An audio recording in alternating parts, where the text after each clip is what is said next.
let's begin. Do you have people in your life you lean on and trust to provide you with the care, respect, and encouragement you need to get through difficult times? Numerous studies have shown that having a strong support system can significantly lessen stress, improve coping skills, and decrease symptoms of depression and anxiety. But what happens when we don't have a strong support system to lean on? What if the people we consider our friends end up being the ones who push us over the edge instead of helping us climb out of the hole?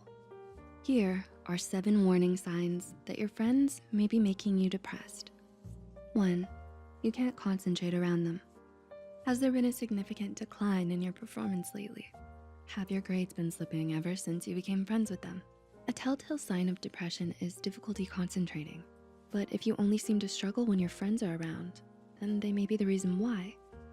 If they're always complaining and nagging you whenever they're around, it can make it hard for you to think straight. You struggle to focus on other tasks because of how mentally and emotionally exhausting it is to be friends with them. 2, you feel anxious around them. Do you only feel anxious when you're with your friends? Does the thought of seeing them fill you with an impending sense of dread? You feel nervous and uneasy for reasons you don't understand.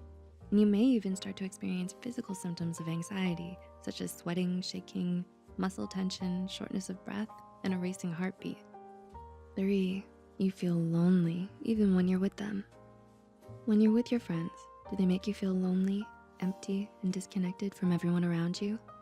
You don't feel like they really listen to you, see you, or value you as a person because they don't seem to care about how you're feeling or what you have to say. You're starting to feel like they're only friends with you for superficial reasons. It's becoming more painfully obvious that you lack a deep, meaningful connection with them. 4, they worsen your emotional turmoil. When you tell them about your problems, do they say, "You don't have any reason to be sad about that," or "You think you have it bad?" You go to them hoping for comfort and support, but all they give you instead is grief and frustration.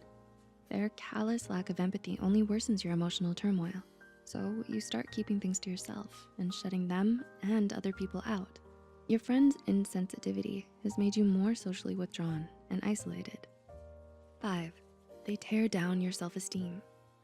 If you're dealing with depression, you most likely also have feelings of worthlessness and low self-esteem. Your friends could be the ones mistreating you and making you feel bad about yourself. If they like to mock you about your mistakes and prey on your insecurities, they may be worsening your depression or could be the ones causing it. 6, you don't look forward to hanging out with them. Do you feel you have nothing to look forward to with your friend group? Have you possibly given up hope on your future, thinking it'll be bleak and empty like it feels right now with them? This is the toxic power of having such emotionally draining friends. Their negativity and pessimism is weighing down on you, and it makes you feel overwhelmed and disillusioned with reality. They'll act like they've already given up hope and mock you for not doing the same. And 7, you start to avoid them. Have you started declining your friends' calls lately? Do you cancel on them at the last minute? Do you make excuses just to get away from them? If you're avoiding them because you happen to feel better when they're not around, then that's a clear sign that they may be the problem. You might wanna leave the moment you're alone with them, or be counting down the minutes until you can leave when you're hanging out. Did anyone in particular come to mind during this video? Let us know in the comments below. If you have people that are causing this much strife in your life, it's probably best to set up some healthy boundaries and keep an emotional distance from them. If you've been struggling with feelings of depression, don't hesitate to reach out to a mental health care professional today and get the help you need. Also, don't forget to give us a thumbs up and hit the subscribe button for more Psych2Go content. As always, thanks for watching, and we'll see you next time.